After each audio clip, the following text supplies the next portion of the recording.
송년 주일은 한 해를 마감하면서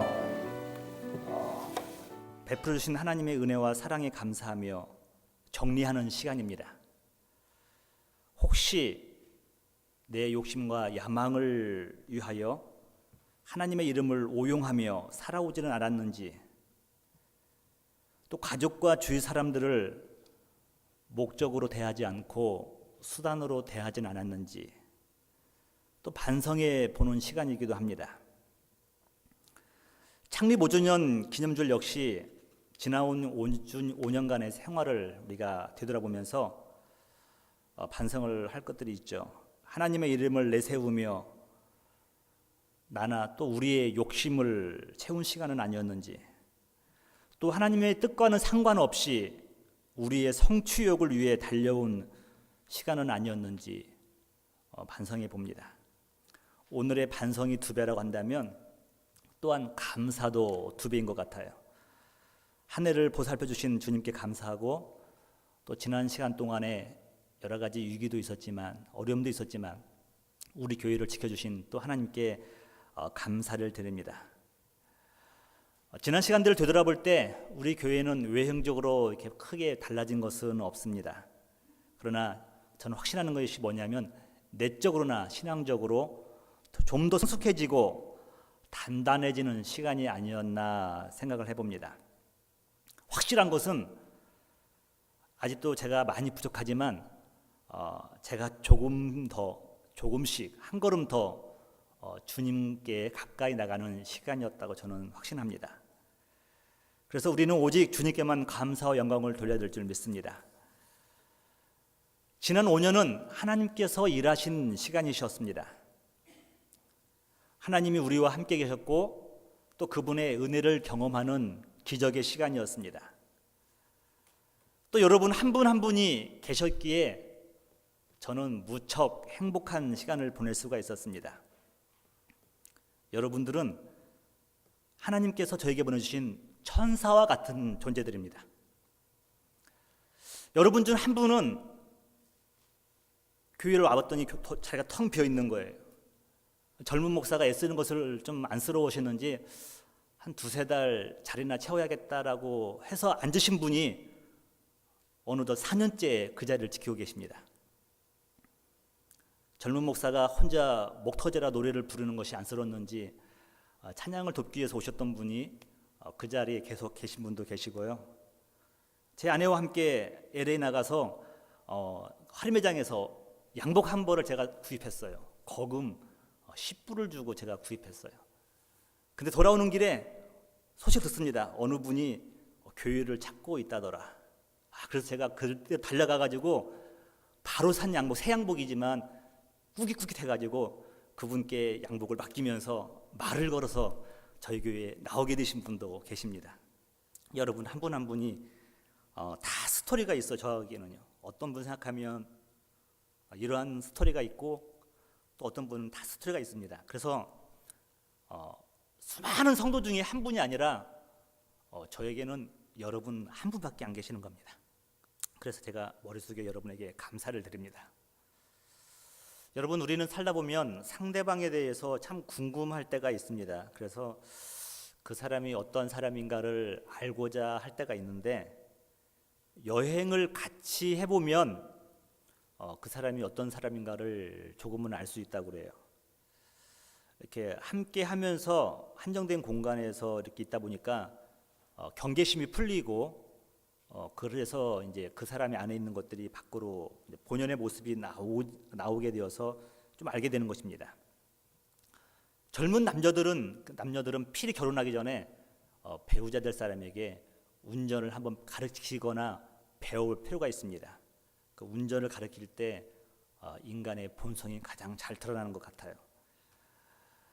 또 쉽게 그 사람이 어떤 사람인가를 아는 것 중에 하나가 뭐냐면 그 사람의 자랑의 내용을 들어보면 알 수가 있습니다. 어떤 분은 과거의 성공담을 이야기합니다. 내가 왕년에 이랬다는 것이죠. 또 학창시절을 이야기하기도 하고, 또 연세 드신 분들은 소박합니다. 자손 자랑, 손녀 자랑이 그분들의 소박한 자랑이기도 하죠. 그렇다면 여러분들은 무엇을 자랑하십니까? 이 질문은 저와 여러분에게 심각하게 받아들여져야 돼요. 우리 교회는 자랑할 것이 없습니다. 건물도 없고 사이즈도 자랑할 것도 안 됩니다. 하지만 오늘 말씀을 듣는 중에 여러분 개인과 우리 교회가 자랑해야 할 것이 무엇인가를 우리는 분명히 발견하고 붙잡아야 될 줄 믿습니다. 오늘 우리가 읽은 그 본문의 주인공 사도 바울은 너무도 잘 알죠. 그에게는 자랑할 것이 너무도 많았습니다. 그는 출생부터가 남달랐어요. 여러분, 신앙의 명문 가문, 제가 여러분 가정을 위해서 기도할 때마다 주여 우리 김 지사님 가정이 신앙의 명문 가문 되게 달라고 기도를 하죠. 세상에서 잘 되고 성공하는 세상적인 명문 가문도 중요합니다만, 그러나 신앙의 명문 가문, 아버지의 신앙을 자녀들이 본받고 영적인 축복을 자녀들이 누리는 겁니다. 그 대대로 흘러가는 거죠. 바로 이런 사람이 사도 바울이었어요. 빌립보서 3장 5절에 보니까 내가 8일 만에 할례를 받고 이스라엘 족속이요 베냐민의 지파요라고 말씀하고 있습니다. 이 자랑이죠, 여러분. 사도 바울은 자랑할 것이 신앙의 가문, 명문 가문을 자랑하고 있는 겁니다. 또 그의 신분은 어떻습니까? 로마 시민권. 여러분 쉽게 생각할 수도 있는데 유대인이 로마 시민권을 갖고 있다는 것은 뭘 상징하냐면 재력과 명성 있는 가정이라는 것을 말씀하고 있는 겁니다. 그래서 여러분 로마 시민권은 이런 것 같은 거예요. 바로 영예스러운 칭호와 어디든지 패스할 수 있는 통행증을 상징합니다. 훗날에 로마와 더 나아가서 스페인까지 복음을 전도할 때 이 로마 시민권을 가지고 있는 사도 바울이 너무도 그를 통해서 요긴하게 쓰임받은 것을 우리가 알 수 있습니다. 또 사도 바울의 교육은 어떻습니까? 유대인들의 가정교육 엄격하기로 소문나 있죠. 5살이 되면 걷기 시작하면서부터 하나님 말씀을 배웁니다. 또 10살 때가 되면은 10세가 되면은 율법학교에 가서 율법을 배우기 시작합니다. 사도 바울은 더 나아가서 가말리엘 1세에게 그 밑에서 수학을 공부를 하게 됐습니다. 이 가말리엘은 율법학자였지만 개종자에 대해서 되게 관용을 베푸는 사람이었습니다. 그래서 이 사도 바울은 학문뿐만 아니라 관용에 쓰는 마음, 인격까지도 배웠습니다. 사도 바울의 성격은 강직하고 열정적입니다. 무엇인가를 하나 보고 나면은 뒤도 안 돌아보는 것 같아요. 옆에도 안 돌아봐요. 그래서 약간 상처받는 사람들도 있지만 하나님의 그 부르신 표대를 향하여서 강직하게 나가고 있는 그의 성품, 그게 바로 사도 바울의 자랑거리가 될 수도 있었을지도 모르겠습니다. 여러분, 제가 잘 몰라도 여러분 역시 자랑할 것이 참 많을 것 같아요. 여러분들은 지금 얌전하게 앉아 계시지만 남들이 부러워할 만한 자랑할 거리들이 다 한두 가지씩은 있어요. 근데 사도 바울은 예수님 만나고 나니까 이런 보이는 자랑들, 외형적인 자랑, 세상적인 자랑을 다 분토만토 못하게 여기면서 버리고 맙니다. 그리고 그는 다음과 같이 고백을 합니다. 고린도전서 15장 9절에 보면 나는 사도 중에 지극히 작은 자라. 나는 소울이 아니라 이제는 폴이라는 거죠. 폴. 나는 큰 자가 아니라 작은 자였다. 여러분, 자기 자신을 향해서 나는 작은 자다라고 말할 수 있는 사람이 누굽니까? 두 가지 중에 하나인 것 같아요. 진짜 작은 사람이 작다고 말을 해요. 그런데 영적 거장들은 모든 걸 다 포용할 수 있기 때문에 남들이 뭐라고 하든 주님 한 분으로 만족할 수 있는 사람들은 자기를 작다고 고백할 수가 있습니다. 디모데전서 또 1장 15절에 보니까 나는 죄인 중에 괴수라라고 말을 합니다. 여러분, 누가 자기 자신을 괴수라고 말을 합니까? 진짜 괴수가 그렇게 말할 것 같아요. 또 하나는 하나님 앞에서 죄 용서의 확신과 그 은혜의 깊이를 깨달은 사람은 남이 뭐라고 하든 상관하지 않습니다. 나와 주님과의 관계 속에서 문제를 풀어가는 겁니다. 요즘 말로 하면 스펙이 너무 좋고 잘 나가는 사람이 사도 바울이었는데 그가 작은 자라고 말을 합니다. 괴수라고 스스로를 말합니다. 경건한 사람이 괴수라고 말하니 좀 모든 사람이 고개를 가우뚱거리죠. 사랑하는 성도 여러분, 요즘 잘 나간다는 사람들, 우리 사업하시는 분들이라든가 정치하시는 분들, 특히 목회하시는 분들, 잘 나가시는 분들이 많이 있습니다. 근데 이 사람들이 자기 자신을 가리켜서 나는 작은 자입니다, 나는 죄인 중에 괴수입니다 라고 말하는 거 들어본 적 있습니까? 저도 잘 못 들어봤는데 저도 아직 그럴 그릇이 안 되고, 근데 제가 여러분에게 좀 한경진 목사님에 대해서 말씀을 나누고 싶은 부분이 있어요. 근데 이분은 그럴 것 같아요.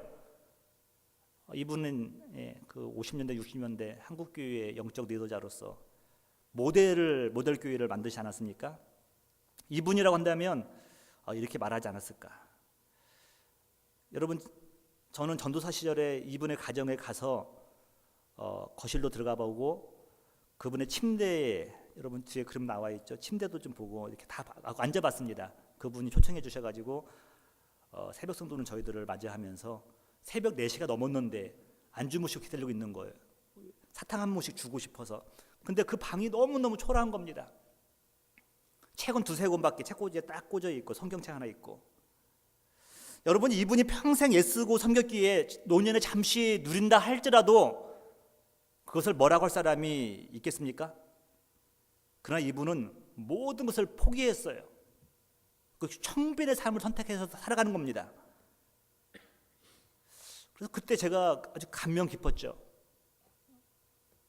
저분이 나의 모델이 됐으면 좋겠다고 하는 마음도 들었습니다.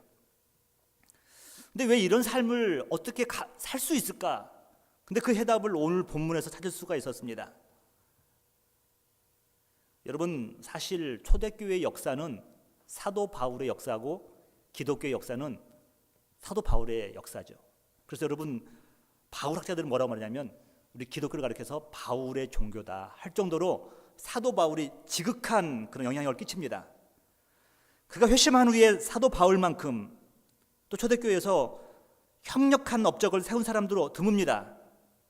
그러나 그가 감히 성도를 향해 말하기를 내가 내세울 것은, 자랑할 것은 예수 그리스도와 십자가밖에 없습니다 라고 말하는 것입니다. 외적인 스펙이 아니라 담에서 길에서 자기를 만나주셨던 그 젊은 청년 나사렛 예수, 그는 목수에 불과했죠. 그 청년이 그의 자랑이라고 합니다. 더욱이 그는 무슨 큰 죄를 지었는지 모르겠지만 가장 흉악한 십자가에서, 십자가 형틀에서 죽음합니다. 그런데 그 십자가 형틀이 자랑이라니, 잘 모르는 사람은 이 사람 미친 거 아니야? 말하지 않겠습니까? 무엇이 사도 바울이 예수 그리스도와 십자가만 자랑할 수 있도록 그를 만들었습니까? 제가 몇 가지로 정리를 해보니까 첫 번째 이거 같아요. 구원의 능력이 그것에서 울려 나오기 때문입니다. 십자가와 그리스도를 통하여서 세상의 것을 구하기는 여러분 힘듭니다. 여러분, 제가 오늘 서두에서도 말씀드린 것처럼 하나님의 이름을 팔아서 나의 야망과 나의 꿈을 이루려고 한 사람들이 얼마나 많았습니까? 그게 바로 우리들의 삶이었는데 십자가와 그리스도를 통하여서는 그것을 이룰 수가 없어요. 그러나 사도 바울은 확신했습니다. 십자가와 그리스도를 통하여서 영생의 길이 있다는 걸 알았어요. 그래서 고린도전서 1장 18절에 말합니다. 십자가의 도가 멸망하는 자들에게는 미련한 것이요 구원을 받는 우리에게는 하나님의 능력이라고 말씀하고 있습니다. 다른 것이 아니에요. 예수 그리스도와 십자가 길 위에는 우리가 구원받는 길이 없다는 것입니다. 또 사도 바울은 자신의 삶을 송두리째 변화시킨 것이 예수 그리스도와 십자가라는 것입니다. 추악하고 더러웠던 자신의 삶을 정화시킬 수 있는 비결이 무엇입니까? 정화를 해야 쓸 수가 있는데 바로 이것이 십자가의 능력과 예수 그리스도라는 것을 그는 알고 있었습니다. 복음만이 사람을 변화시킬 수가 있는 겁니다. 여러분, 그래서 복음의 핵심 주제는 무엇입니까? 바로 이것이죠. 예수 그리스도와 십자가. 사도 바울의 자랑이었습니다. 고린도후서 13장 4절에 보니까 그리스도께서 약하심으로 십자가에 못 박히셨으나 하나님의 능력으로 살아계시니 우리도 그 안에서 약하나 너에게 대하여 하나님의 능력으로 그와 함께 살리라 라고 말씀하고 있습니다. 십자가는 우리가 비록 약하지만 십자가 앞에 선 그 순간 결코 약한 존재가 아니라는 것을 사도 바울은 발견했습니다. 왜 그렇습니까? 나의 약함이 하나님의 강함을 드러내는 통로가 된다는 거예요. 그래서 여러분, 기독교의 신앙은 역설적입니다. 제가 좋아하는 고린도후서 1장 10절에 이렇게 말씀하고 있죠. 그러므로 내가 그리스도를 위하여 약한 것과 능력과 궁핍과 핍박과 곤란을 기뻐하노니 이는 내가 약할 때에 곧 강함이니라. 여러분, 목회를 하면서 죄송합니다. 이런 표현 쓰면 죄송합니다. 비참함을 느낄 때가 참 많이 있는데 다른 것이 아니고 자녀를 키우면서 느끼는 것들이 좀 있어요. 어떤 분 말대로 아무리 노력을 합니다. 김 집사의 아들이려니 생각을 하고 박 집사님의 아들이려니 생각을 하더라도 눈에 보이는 것이 그렇지가 않은 것 같아요. 이틀 전에 이제 장고사님 댁에 이제 애들 나이도 해주고 이제 수련회를 하기 때문에 이제 제 아내라고 갔다가 성경 공부 일부 끝나고 돌아오려고 했는데 아들이 따라오겠다는 겁니다. 아들이 따라갔다가 다 큰 애가 오겠다는 거예요. 뭐 좀 아프다는 핑계도 있지만 그걸 생각했죠. 하늘아, 네가 여기서 그래도 가장 큰 형아니까 여기 머물면서 애들도 케어하고 또 이 시간이 너의 일생에서 소중할 것 같으니까 한번 이렇게 잘 있어봐. 안 듣습니다. 근데 저도 모르게요. 제 얼굴이 투명하잖아요. 저도 모르게 입을 확 물었어요. 이렇게 그 앞에서. 김 집사, 박 집사님 생각도 안 나요. 그냥 아유, 저것을 그냥 한 방만 그냥. 여러분, 자녀들 앞에서 부모는요 겸손해질 수밖에 없습니다. 그러니까 여러분, 자녀는 부모를 겸손하게 만드는 하나님의 선물인 것 같아요. 여러분들을 제가 객관적으로 막 볼 수 있을 것 같아요. 여러분들이 무슨 말어도 다 참을 수 있어요. 근데 자녀들 앞에서는요, 참 왜 그런지 모르겠어요. 감정이 개입되는 것 같아요. 이렇게. 비참함을 느끼는 거죠. 그러면서 하나님 앞에서 내가 본성이 이렇게 드러나는구나. 여러분들 앞에서 연극을 잘하는데 자녀들 앞에서 다 드러나게 되어 있어요. 여러분, 저희가 궁금하시다면 저희 자녀들에게 물어보시기 바랍니다. 여러분, 주님 오실 때까지 여러분의 자랑은 무엇이어야 합니까? 우리 교회의 자랑은 무엇이어야 됩니까? 바울의 고백처럼 예수 그리스도와 십자가가 최우선적인 자랑이 될 줄 믿습니다. 저는 여기서 한 가지 더 욕심을 낸다면 한결같은 사람이 되는 거. 여러분, 한결같은 사람이 되는 거. 여러분, 한결같은 우리 남편이 한결같은 사람이다. 좋을까요, 나쁠까요? 한결같이 못된 남편 그런 거 말고요. 연애할 때 자기에게 잘해주던 그 모습, 그 한결같은 남편. 결혼을 하고 났는데도 결이 같은 겁니다. 결이 같은 거예요. 결이 같다는 것은 변함이 없다는 거잖아요. 여러분. 시간은 흐르지만 그럼 그걸 잘 꺾으면 무늬가 나오잖아요. 한결같은 교회, 한결같은 신앙. 1주년 때 저희가 어려운 상황에서도 선교와 지역 사회에 대한 그런 꿈이 있었잖아요. 느낀 게 뭐냐면 이때 못하면 영원히 못한다. 근데 가장 어려울 때 한다면은 앞으로도 얼마든지 할 수 있다. 한결같은 것을 꿈꿨던 겁니다. 저 역시도 한결같은 목사가 되려고 노력을 합니다. 몇몇 분이 말씀을 하시죠. 목사님, 지금은 교회가 작기 때문에 목사님이 순진한 척 보이지만 목사님이 교회 부흥하고 나면 아마도 변할 거래요. 전 속으로 그럽니다. 변하나 안 변하나 한번 부흥하면 했으면 좋겠다. 그래요. 예. 여러분, 실은 환경이 우리를 변화시키는 게 아니에요. 원래 본성이 그 안에 잠재우고 있는 겁니다. 다만 드러나지 않았을 텐데 그런 도화선이 있어서 드러날 뿐입니다. 사실 인간의 마음이 한결같게 되기가 쉽지 않습니다. 근데 여러분, 하나님의 말씀은요 한결같아요. 창세기부터 요한계시록까지 여러분 어디 말씀 보더라도 서로 모순되면 우리는 이거 성경이라고 불릴 수가 없어요. 홀리바이블이 아니에요. 창세기부터 계시록까지 하나님 말씀은 한결같이 결이 같다는 겁니다. 구약의 주제와 신약의 주제도 같은 거예요. 신명기 6장 5절에 이렇게 말씀하고 있어요. 너는 마음을 다하고 뜻을 다하고 힘을 다하여 내 하나님 여호와를 사랑하라. 마음을 다하고 뜻을 다하고 힘을 다하여 주 너의 하나님을 사랑하라. 예수님은 이 결을 그대로 유지하십니다. 유지하시면서 예수님은 누가복음 10장 27절 이렇게 말씀하셔요. 대답하여 이르시되 내 마음을 다하여 목숨을 다하며 힘을 다하며 뜻을 다하여 주 너의 하나님을 사랑하고 또한 내 이웃을 내 자신같이 사랑하라 하였느니라. 예수님은 한 걸음 더 나가서 그 결에다가 뭘 말씀하시냐면 하나님의 사랑을 뭘로 증명해야 되느냐? 그것은 이웃 사랑으로 드러난다는 것입니다. 이웃 사랑과 하나님 사랑이 별개가 아니라는 것이에요. 우리 예수님은 이웃 사랑, 하나님을 사랑한다는 것과 이웃 사랑하는 것을 하나로 모으셨습니다. 하나는 취해버리고 하나는 버리고 그게 아니라는 거예요. 둘 다 같은 거라는 겁니다. 이웃 사랑하는 것이 하나님 사랑이고 하나님 사랑하는 사람은 이웃 사랑하게 되어 있다는 거죠. 유학 초기에 첫 학기를 마치고 지도 교수님이 저희 이제 학생들의 부부들을 다 가정에 초대했습니다. 5명밖에 안 됐어요. 그 박사과정이 5명밖에 안 됐기 때문에 아주 공부하기 힘들었는데 무척하기도 힘들었는데 이제 교수님이 식사 끝나고 나면 질문할 건데 성경 몇 번 읽었나, 기도는 하루에 얼마씩 하냐, 묵상과 큐티는 하느냐, 책은 많이 읽고 있느냐, 아마 이런 걸 질문했을 거라고 생각을 했습니다. 아니달로 다 식사 끝나고 나니까 5명 학생이니까 부부 10명에다가 교수님 부부 12명이 딱 모여 있어요. 이렇게 앉았어요. 근데 교수님의 질문을 던집니다. 여러분들은 일주일에 몇 번 백큐음을 돌리십니까? 가정에서 백큐음을 돌리십니까?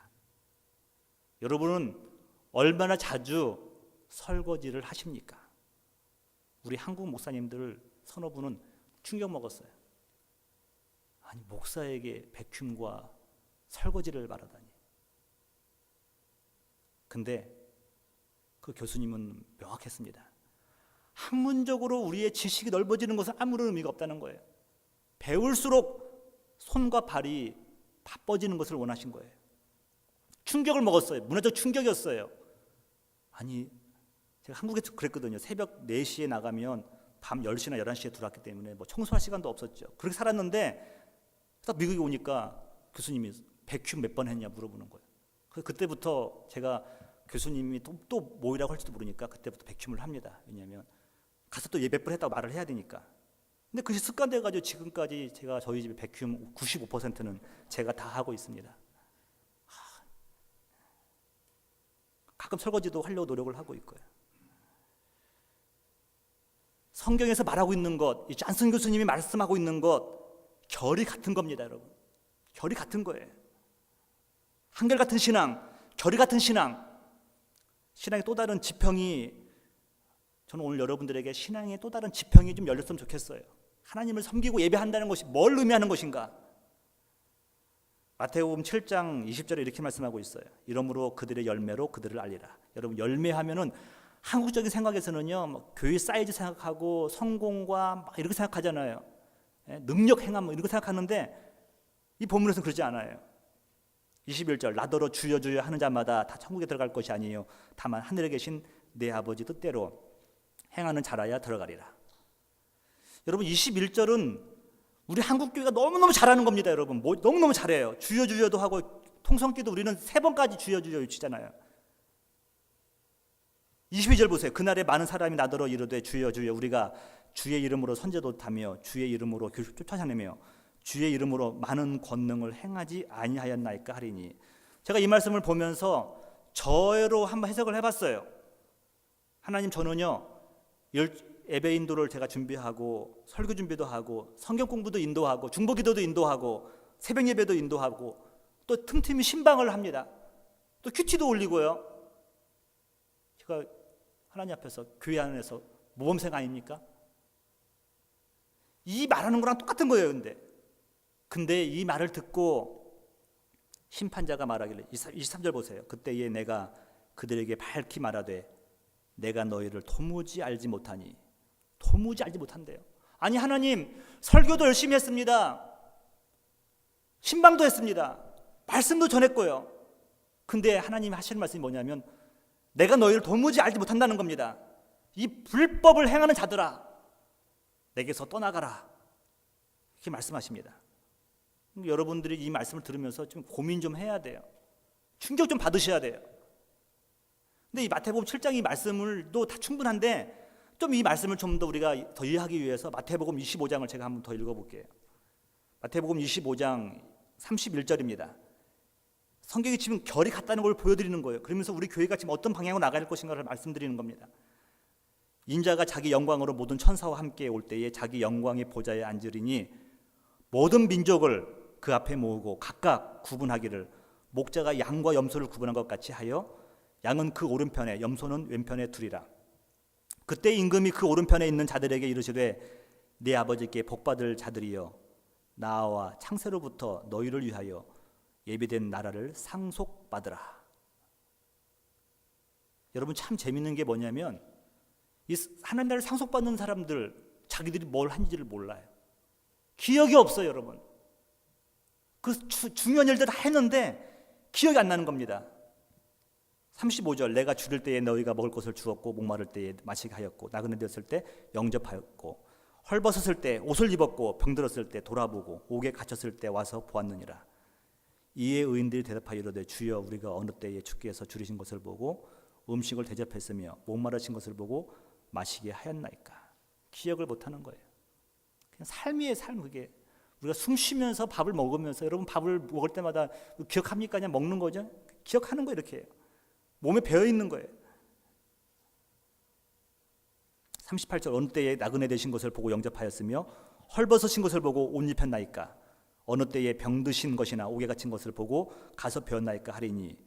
40절 임금이 대답하여 이르시되 내가 진실로 너에게 이르노니 너희가 여기 내 형제 중에 지극히 작은 자 하나에게 한 것이 곧 내게 한 것이니라 하시고.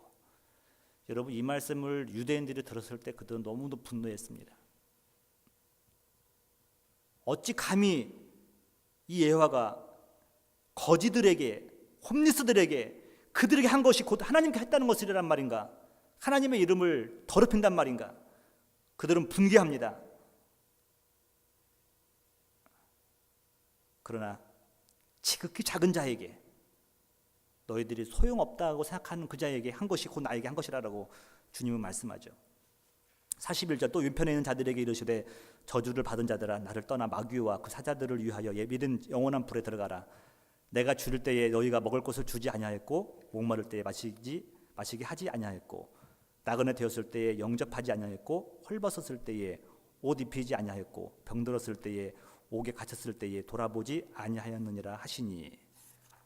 근데 이들도 할 말이 있는 거죠. 그들 대답하여 이르되 주여 우리가 어느 때에 주께서 줄이신 것이나 목마르신 것이나 나그네 되신 것이나 헐벗으신 것이나 병드신 것이나 옥에 갇힌 것을 보고 공양하지 아니하더이까. 하긴 했는데 페이백, 되돌려 받을 수 있는 사람에게 한 겁니다. 낮은 자가 아니라 높은 사람에게 한 겁니다. 높은 사람에게 하면은 뇌물이잖아요. 45절 이에 임금이 대답하여 이르시되 내가 진실로 너에게 이르노니 이 지극히 작은 자 하나에게 하지 아니한 것이 곧 내게 하지 아니한 것이니라 하시니라. 의인은 영벌에 그들은 영벌에 의인들은 영생에 들어가리라 하시니라. 여러분, 이 말씀을 보면서 말씀 중에 하나라니 생각하지 마십시오. 여러분, 이 말씀이 마지막 심판 때를 말씀하고 있는데 여러분, 구원은 주님의 이름을 믿고 나사렛 예수를 믿고 그를 믿음으로 시인할 때 구원 얻습니다. 그런데 이것은 믿는 유대인들을 향해서 하고 있는 말씀이에요. 너희들이 나를 믿는다고 하면서 너희들이 눈에 보이는 소자와 함께 못했다는 것이 어찌 나를 믿는다고 할 수 있느냐, 이것을 말씀하고 있는 것입니다.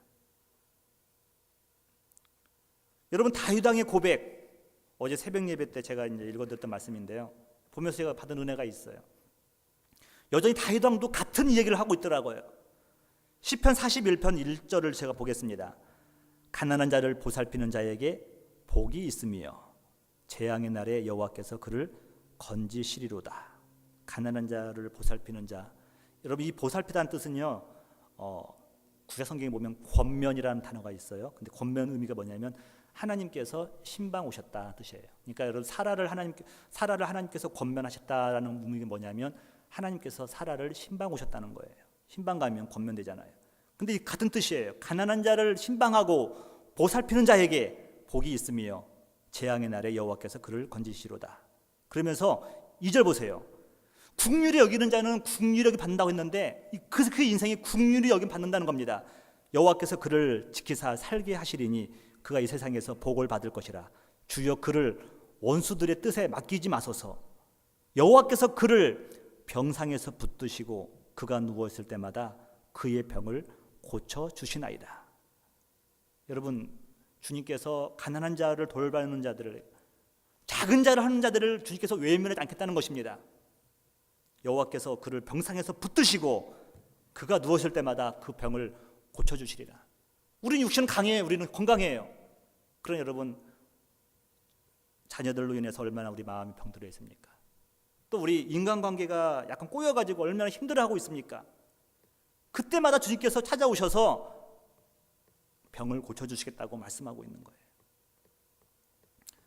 말씀을 정리하면서 제가 한 2년 전인가 제가 어떤 일에 의해서 사랑하던 사람들이 교회를 떠나가는 일도 있었고, 그래서 영적 침체가 저한테 막 오던 시기였던 것 같아요. 근데 여러분 중에 한 분 저한테 카톡을 보내주셨는데 그 내용이 아주 심플하지만 저에게 큰 충격을 준 것이 있습니다.